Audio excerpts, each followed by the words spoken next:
ನೋಡ್ಬೋದು ಫ್ರೆಂಡ್ಸ್, ನೀವು ಕಾಯ್ತಾ ಇದ್ದಂಗೆ ನಾನು ಪೂರಿ ಜಗನ್ನಾಥ್ ಟೆಂಪಲ್ಗೆ ಬಂದಿದ್ದೀನಿ. ಪೂರಿ ಜಗನ್ನಾಥ್ ಟೆಂಪಲ್ ನಾನು ನೋಡೋದಲ್ಲೇ ನಿಮಗೂ ತೋರಿಸ್ತಾ ಇದ್ದೀನಿ. ನೋಡ್ಬೋದು, ಪೂರಿ ಜಗನ್ನಾಥ್ ಟೆಂಪಲ್ಗೆ ಅಲ್ಲಿ ಅಷ್ಟು ದೂರ ಹೋಗೋದಕ್ಕೆ ನಮ್ಗಾಗಲ್ಲ. ಆದರೆ ಇಲ್ಲಿ ನಮ್ಮ ಹತ್ರ ಅಗ್ರದಲ್ಲಿರೋ ಆಂಜನೇಯ ಟೆಂಪಲ್ ಪಕ್ಕದಲ್ಲೇ ಈ ಪೂರಿ ಜಗನ್ನಾಥ್ ಟೆಂಪಲ್ ಕೂಡ ಇದೆ. ಬನ್ನಿ ನಿಮಗೂ ತೋರಿಸ್ತೀನಿ.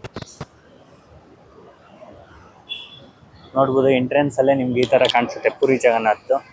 ನೋಡ್ಬೋದು ಫ್ರೆಂಡ್ಸ್, ಇದು ಪೂರಿ ಜಗನ್ನಾಥ್ ಬಂದ್ಬಿಟ್ಟು ಪೂರಿ ಜಗನ್ನಾಥ್ ಎಲ್ಲಿರೋದು? ಒಡಿಸಾದಲ್ಲಿರೋಂಥ ಟೆಂಪಲ್. ನಮ್ಮ ಇವ್ರಿಗೆಲ್ಲ ಇಲ್ಲೂ ಇರೋದು ಒಂಥರ ಖುಷಿ ವಿಷಯನೇ. ಈ ಬೆಂಗಳೂರಲ್ಲಿರೋದು ಅವ್ರನ್ನೇ ಮಾತಾಡ್ಸೋಣ, ಅವ್ರ ಟೆಂಪಲ್ ಇಲ್ಲಿರೋದಕ್ಕೆ ಬಗ್ಗೆ ಹೇಗೆ ಹೇಳ್ತಾ ಅಂತ.